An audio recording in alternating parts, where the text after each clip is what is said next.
कि मुझे हैरत है कोई ये कहने लगे कि हज का जिक्र हिंदुस्तान के आईन में नहीं है इसलिए खत्म, रमजान का जिक्र हिंदुस्तान के आईन में नहीं है इसलिए रमजान खत्म, नमाज का हिंदुस्तान के आईन में नाम नहीं है खत्म, नमाज नहीं होगी।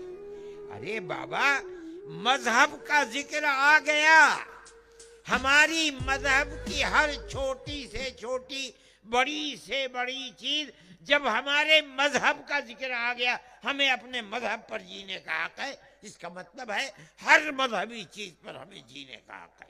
यहां तक कि ये जो दफात हैं 25, 26, 29, जिसके अंदर हर अकलियत को हक दिया गया है कि वो अपने मजहब के ऊपर चल सकती है, मजहबी इदारे कायम कर सकती है, तबलीग कर सकती है, अपने मजहब के लिए काम कर सकती है।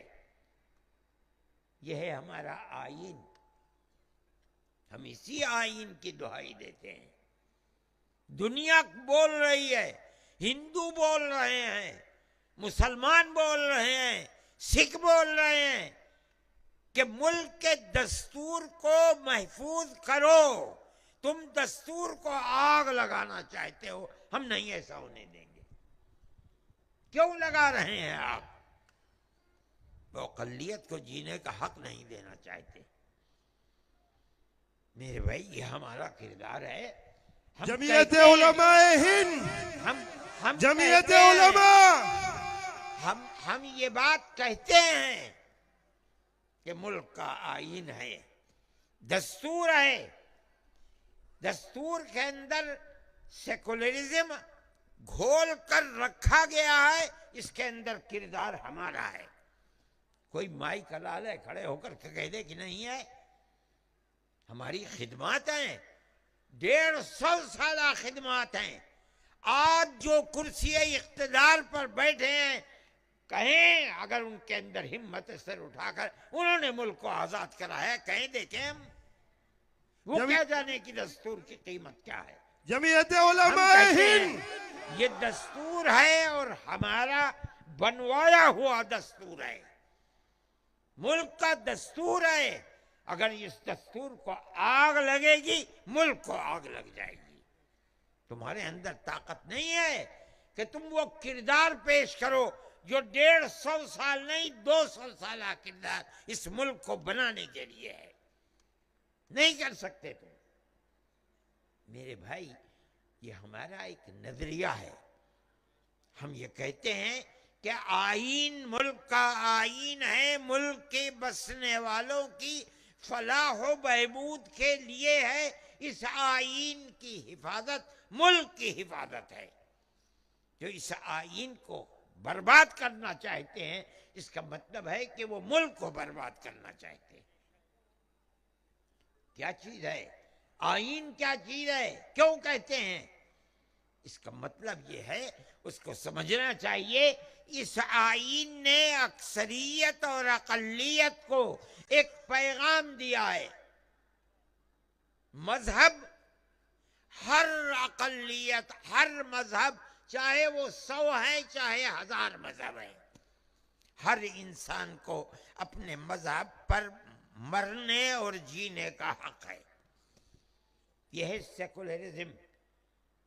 हर आदमी को, चाहे वो कोई भी आदमी है, मर्द है औरत है, देहात का है शहर का है, दलित है या पंडित है और अक्सरियत है या अकलियत है, हिंदुस्तान में बसने वाले हर आदमी को अपने अक्ल और अपने दिल के एतबार से जिस मजहब को चाहे उस मजहब के ऊपर जीने और मरने का हक है, काम करने का हक है, तबलीग का हक है। ये 25, 26 और 29 आईन की दफा बता रही है। अगर कोई किसी मजहब को नहीं मानता, नास्तिक है, उसे भी जीने का हक हासिल है। ये हिंदुस्तान का दस्तूर। और इसके साथ दूसरी शक्ल सेकुलरिज्म की है कि सियासत का कोई मजहब नहीं, इख्तिदार का कोई मजहब नहीं है। क्या मतलब है?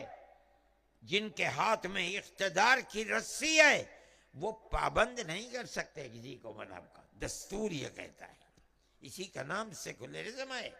हर आदमी को अपने दस्तूर पर जीने का, मरने का, काम करने का हक है, लेकिन हुकूमत का अपना कोई दस्तूर नहीं है। हुकूमत उसकी पाबंद हो जाए, ये नहीं हो सकता। आज मुल्क का तरीका क्या है? बिल्कुल इसके खिलाफ है। आज हुकूमत एक मजहब को पकड़े हुए है और दूसरी अकलियतों को अपने मजहब पर जीने का हक नहीं देती। कहां है आईन? देखना चाहिए। नाम है सेकुलरिज्म का, और सेकुलरिज्म के गर्दन को दबा करके मौत दी जा रही है। कहां है आईन?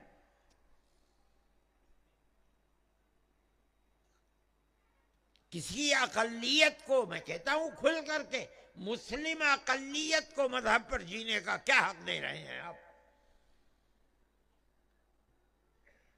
आपने कहा वक्फ के मसले के अंदर, मैं जिस दिन बिहार में हमारा जलसा हुआ है जमीयत उलमा का, उस दिन रात में मुझसे एक साहब ने कहा कि आज प्राइम मिनिस्टर की तकरीर हुई है, उसके अंदर कहा है कि वक्फ का जिक्र कहीं दस्तूर के अंदर नहीं है। मैंने कहा अजीब व गरीब चीज है।